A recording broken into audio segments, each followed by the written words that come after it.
안녕하세요, 여러분. 오늘은 한국 현대사에서 가장 중요한 사건 중 하나인 한국 전쟁에 대해 이야기해 보겠습니다. 이 전쟁은 1950년 6월 25일 새벽 북한군이 38선을 넘어 대규모로 남침하면서 시작됐습니다. 하지만 이 전쟁의 배경은 제2차 세계대전이 끝난 1945년으로 거슬러 올라갑니다. 당시 한반도는 일본의 식민 통치에서 해방되었지만 곧바로 미국과 소련의 냉전 구도에서 38선을 기준으로 남과 북이 분단되었습니다.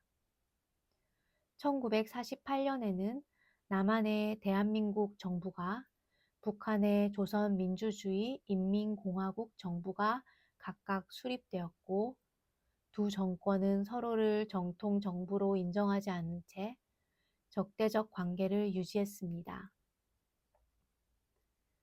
1950년 6월 25일에 시작된 전쟁은 초반부터 북한군의 공세가 강력했습니다.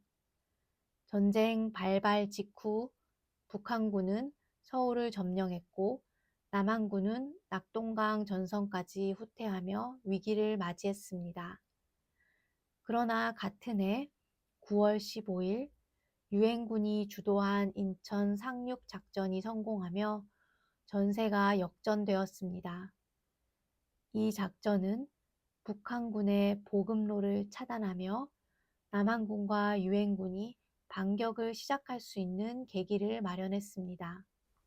그 결과 전선은 다시 북쪽으로 올라갔고 10월에는 북한의 수도 평양을 점령하기에 이르렀습니다. 그러나 전쟁은 여기에서 끝나지 않았습니다. 1950년 10월 말 중국이 중공군을 대규모로 투입하면서 전황은 다시 급변했습니다. 중공군의 개입으로 인해 유엔군과 남한군은 후퇴를 거듭하며 결국 전선은 1951년 초에 다시 38선 근처로 고착되었습니다. 이후 전쟁은 2년 이상 계속되었지만 주로 전선이 고정된 상태에서 치열한 교전과 협상이 병행되었습니다. 결국 1953년 7월 27일 판문점에서 휴전협정이 체결되며 전투가 멈췄습니다. 하지만 휴전협정은 전쟁의 공식적인 끝이 아니라 단순히 전투의 중단을 의미하며 한반도는 여전히 분단 상태로 남아 있습니다. 한국 전쟁은 단순한 군사적 충돌을 넘어 수많은 사람들의 삶에 깊은 상처를 남겼습니다.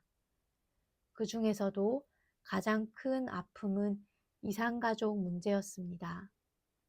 전쟁 중 피난과 북진, 후퇴를 반복하며 많은 가족들이 서로 다른 지역으로 흩어졌습니다. 1953년 휴전 이후 남북 간의 교류가 완전히 차단되면서 수백만 명의 이산 가족이 생겨났습니다. 이들은 사랑하는 가족들과 생사조차 확인할 수 없는 상태에서 평생을 살아야 했습니다. 남북 간 이산 가족 상봉이 처음 이루어진 것은 전쟁이 끝난 지 37년이 지난 1985년이었습니다. 당시 남부 적십자 회담을 통해 가족 상봉 행사가 진행되었고 이후 2000년대 초반까지 몇 차례 더 상봉이 이루어졌습니다. 그러나 이산가족 상봉은 제한적이고 일시적인 행사였으며 여전히 수많은 이산가족이 재회의 기회를 얻지 못한 채 세상을 떠나고 있습니다. 최근 몇 년간은 남북 관계가 경색되면서 이산가족 상봉조차 거의 이루어지지 않고 있는 실정입니다. 이처럼 한국 전쟁은 단순히 과거의 사건이 아니라 현재까지도 이어지고 있는 아픔과 문제를 남긴 역사적 사건입니다.